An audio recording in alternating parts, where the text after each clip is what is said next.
Good afternoon. Thank you for inviting me to this gathering. I'd like to thank Managing Director Nakai for welcoming me here today and Chairman Nishimura of the Planning Committee for serving as the moderator. And thank you all for coming. All my senior colleagues from the U.S. government head over to the Press Club at some point during their visit and are grateful for the warm welcome, the frank discussion of issues, and the opportunity you provide for us to communicate with the people of Japan. Democracies can't function without a strong relationship between a free and independent press and a transparent and accountable government. I'm continually impressed by the serious coverage and the wide variety of media outlets that exist here in Japan. And one of the good things is that, unlike at home, I can't understand most of what you say. Preparing for the opportunity to speak with you has given me the chance to reflect on my 2 years in Japan and on the year ahead. And I'd like to share some thoughts with you today. First and foremost, the U.S.-Japan alliance is as strong as it has ever been.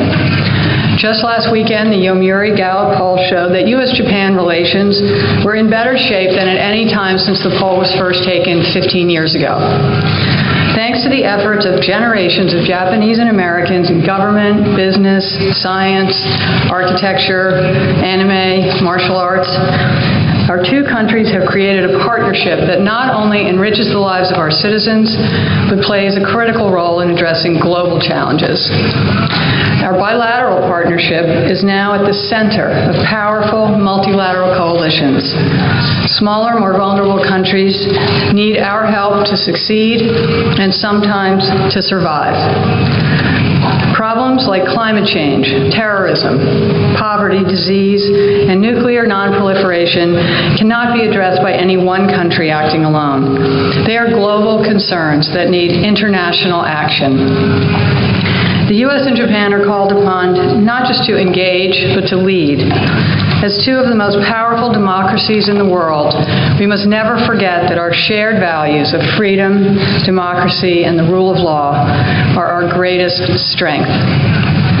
There are countless examples to prove this point, but let me mention some from just the past few weeks. 5 days ago, JAXA and NASA astronauts landed safely after 6 months together on the International Space Station. Last month, the U.S. government began exploring the possibility of bringing maglev to Maryland. And just last weekend, our countries were leaders at the historic COP21 talks, where we committed to double our R&D budget for renewable energy over the next 5 years. Each of these initiatives is built on our shared commitment to innovation and building a better, safer world. That's why other countries look to the United States and Japan for advice, investment, and security. 2 years ago, when President Obama appointed me to this position, he said he wanted to send a strong message that the rebalance to Asia was a core element of U.S. foreign policy, and that it is built upon the unshakable foundation of the U.S.-Japan alliance. On his state visit here in 2014, the President reiterated that the United States is a Pacific nation, that we are committed to the defense of Japan. He emphasized that this is a transformational moment for the alliance, and we need to make the most of this once-in-a-generation opportunity. The President knows Prime Minister Abe to be a dynamic leader with a forward-looking vision for his country. He's impressed with the Prime Minister's economic revitalization program and commitment to the empowerment of women. President Obama also stressed that improved relations between Japan and its neighbors is in the national interest of the United States, and asked me to help move this process forward.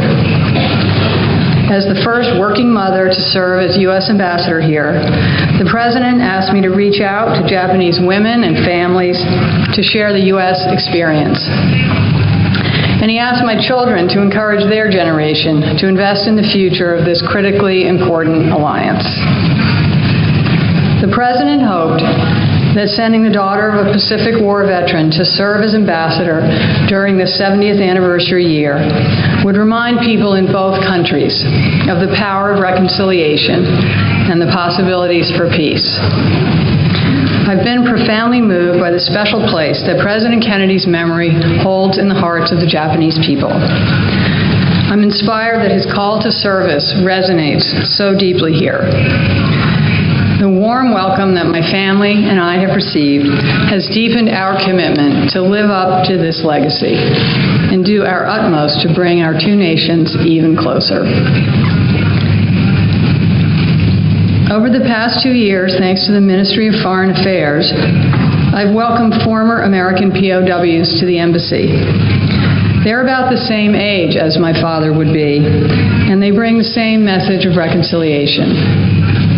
Whether they were captured in China, survived Bataan and Corregidor, or were shot down over Tokyo, despite their suffering, they also tell of kindnesses they received from Japanese soldiers who shared food with them and took great risks to help them survive. For me personally, the most powerful moment of last year was in March when I met the family of the captain of the Japanese destroyer that sank my father's PT boat. Like my father, Captain Hanami went home after the war to enter public service, serving as the mayor of his town in Fukushima. Seeing the photo from the 1950s that my father inscribed to Captain Hanami, late enemy, present friend, was a powerful reminder that even during times of conflict, we have more in common than divides us. And only a few weeks later in April, on a grand and public scale, I watched Prime Minister Abe deliver an historic address to a joint session of Congress after laying a wreath at Arlington Cemetery's Tomb of the Unknown Soldier and the World War II Memorial. That eloquent speech made a powerful impression on the American people. In it, the Prime Minister called our relationship an alliance of hope. And I have been struck in the recent months by the ways in which that's true. In the area of security, the passage of the Peace and Security legislation and the revised defense guidelines have provided a strong foundation for our future cooperation in an increasingly tense regional environment. America has forward deployed its most advanced radar, ships, and aircraft. Our dedicated servicemen and women are stationed here to put their lives on the line for the defense of Japan. And yesterday, our two nations announced agreement in principle on a new host nation support package. This 5-year agreement represents another significant achievement for the alliance. The United States appreciates the support and cooperation, which will underscore the rebalance to Asia and demonstrate the enduring strength of our alliance. At joint use bases in Misawa and Sasebo and joint exercises like Yamasakura, I've seen the mutual respect our forces have for each other. Their strong real-world relationship is nowhere more in evidence than during the humanitarian missions we've conducted in the Philippines and Nepal. This cooperation has its roots in Operation Tomodachi, conducted in Tohoku after the tragedies of 3/11. And now, the United States and Japanese forces are working to save lives and bring hope to other countries suffering from natural disasters. In addition to our bilateral security challenges, our governments must confront 21st century issues of terrorism and cybersecurity, and we must prevent the militarization of space. We're expanding our security cooperation to include regional partners like Australia and India who share the same democratic values. Strong ties between Japan and Korea are also critical to these efforts. Yet even as we increase our security cooperation and expand its scope, we're mindful of its impact on local communities, particularly in Okinawa. That's why we have worked with the government of Japan to develop and implement the Okinawa Consolidation Plan, which when complete will result in the strategic realignment of our forces across the Pacific region, the return of 68% of the land south of Kadena, and 4,000 additional hectares of environmentally pristine land, almost 20% of the total U.S. holdings. The West Futenma housing project, returned last March, is being developed into a state-of-the-art medical facility. And just about 10 days ago, we announced the early return of 3 parcels of land in Naha that will accelerate that process and reduce traffic congestion.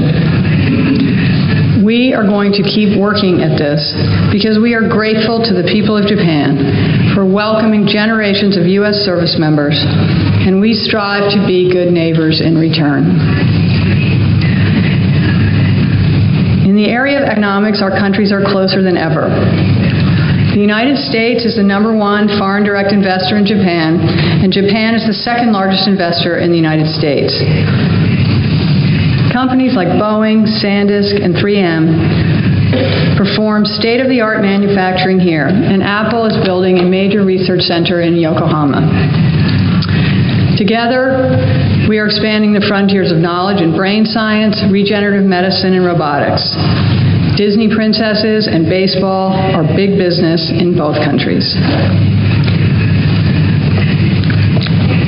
Our strong bilateral relationship is now going global as our two countries led the region to conclude the largest, most far-reaching high-standard trade agreement ever negotiated, TPP.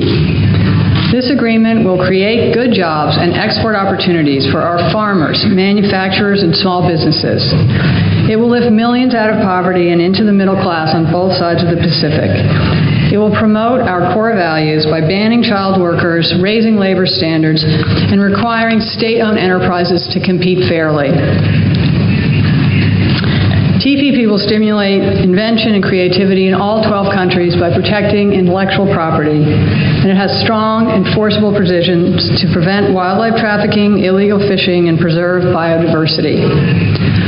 And as other nations join TPP, and these provisions also become part of upcoming agreements with Europe, our shared values will define the economic architecture of this region and the world for years to come. And to anyone who wants to ask a follow-up question, I can answer that right now. Yes, Congress will pass TPP. Looking ahead, perhaps the most important issue for our countries to tackle together is climate change. As President Obama said of the historic agreement reached in Paris, we met the moment. But he acknowledged that our work is just beginning. The U.S. and Japan must be leaders in the movement toward a low-carbon future and help developing countries do the same. Clean and renewable energy will provide millions of jobs in a market with an estimated 9 billion users by 2020. American and Japanese companies are already developing the cars, batteries, and power grids of the future. As Secretary Kerry said, how we implement this agreement, how we set our targets and build it out, will determine whether we are able to address one of the most complex challenges humankind has ever faced. We have the solutions and the capital to implement and scale game-changing solutions right now. It makes business sense, it makes environmental sense, and it's the right thing to do. In order to tackle this issue and so many others, we need to enlist the next generation. They need to understand why their parents and grandparents invested so much in the U.S.-Japan alliance and see it as something amazing that they want to be part of. The best way to recruit them is to provide opportunities for them to get to know each other, to discover and explore life in each other's countries. At the U.S. Embassy, we are making an all-out effort to meet the goal set by President Obama and Prime Minister Abe of doubling student exchange numbers by 2020.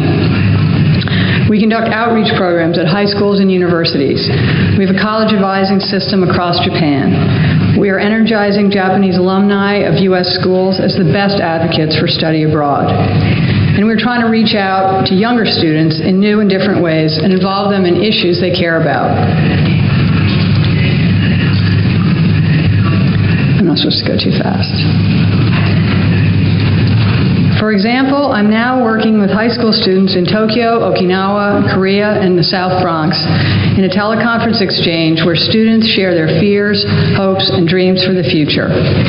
We also connected an elementary school in Kyogamisaki with one in Manchester, Massachusetts. They're collaborating through technology on the study of an unusual natural resource that they have in common, a beach with singing sands.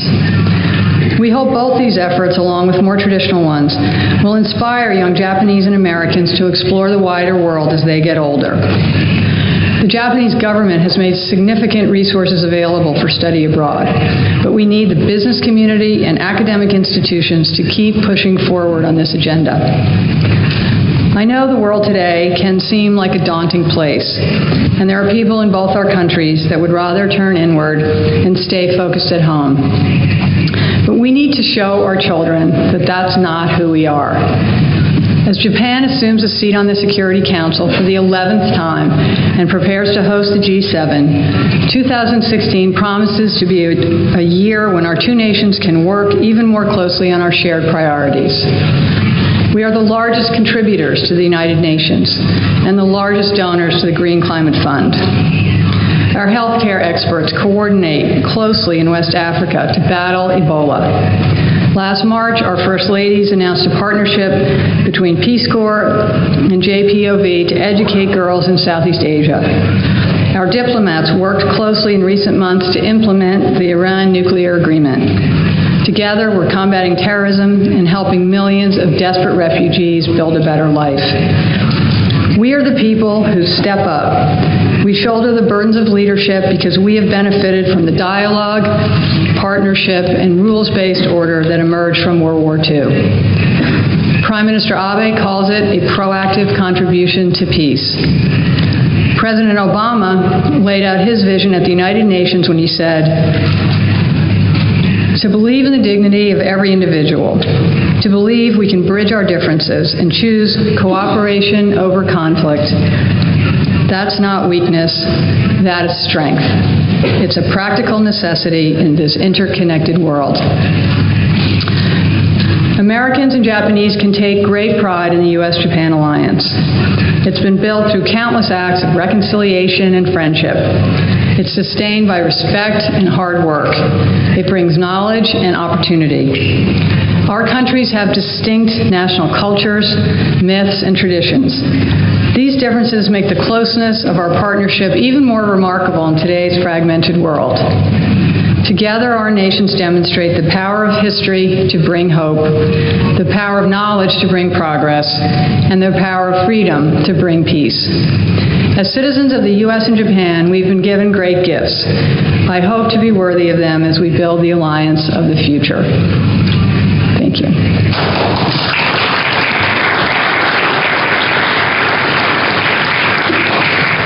最初どうもありがとうございました。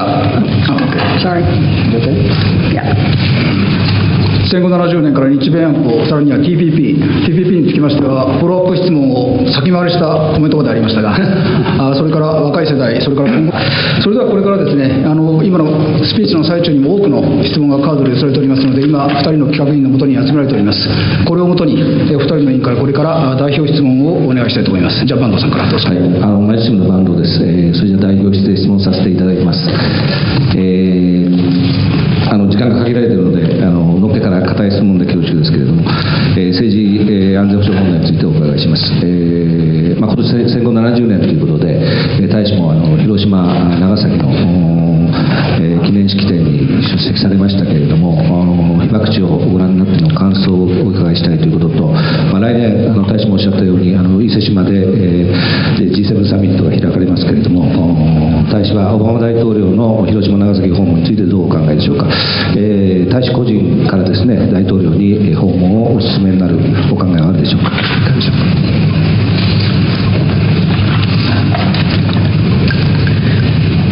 Visiting Hiroshima and Nagasaki, I think, is one of the most powerful experiences anyone can have. I first came there in 1978 with my uncle, Senator Kennedy, and now I visited with my children. And I had a chance to walk through the Peace Park, which I hadn't been able to do at the larger ceremonies.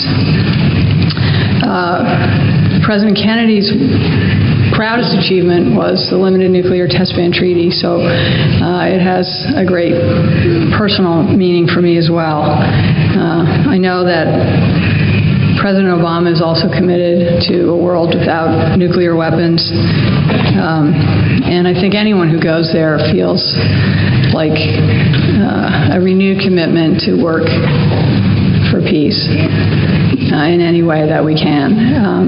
As far as the President's visit there, I As you know, presidential scheduling is extremely complicated, and that's many months away. So I really can't really speculate on what would be possible. ありがとうございます。続いてちょっとよろしいでしょうか。沖縄の新聞等からもちょっと沖縄の話を聞いてくれという声がありますので、沖縄について、先ほど大使も言及されたように、沖縄をめぐって嘉手納以南の土地返還の動き等もあるわけですけれども、慰霊の日の式典に今年ご出席されました、沖縄は他の日本の地域と比べて、独特の歴史を持ってますし、ご存知のように米軍の基地が非常に集中しているわけですけれども、その現状についてどう思われるかということ、それから日米が合意した辺野古の埋め立てですね、普天間基地の移転先として辺野古埋め立てで合意したことについてですね、沖縄県が反対していることについてどう考えられるか、それからもしですね、日本がその辺野古に代わる解決策というものを提案した場合、米政府が再考する余地はあるのかということについてお伺いしたいと思います。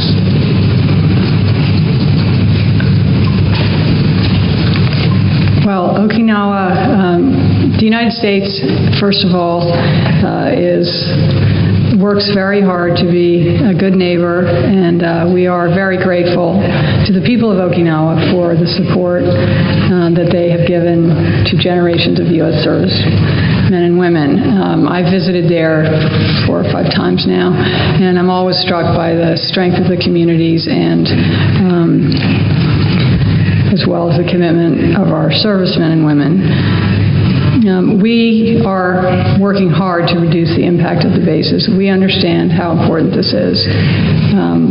People worked very hard, considered many options, and developed this plan that I think is the best of any other plan that was considered. And I believe that we are at a turning point, and that once the next few years will be critical, and once we are able to move MCAS Futenma out of Naha, that the situation will improve. And we're committed to doing that. We are working hard to do it as fast as possible.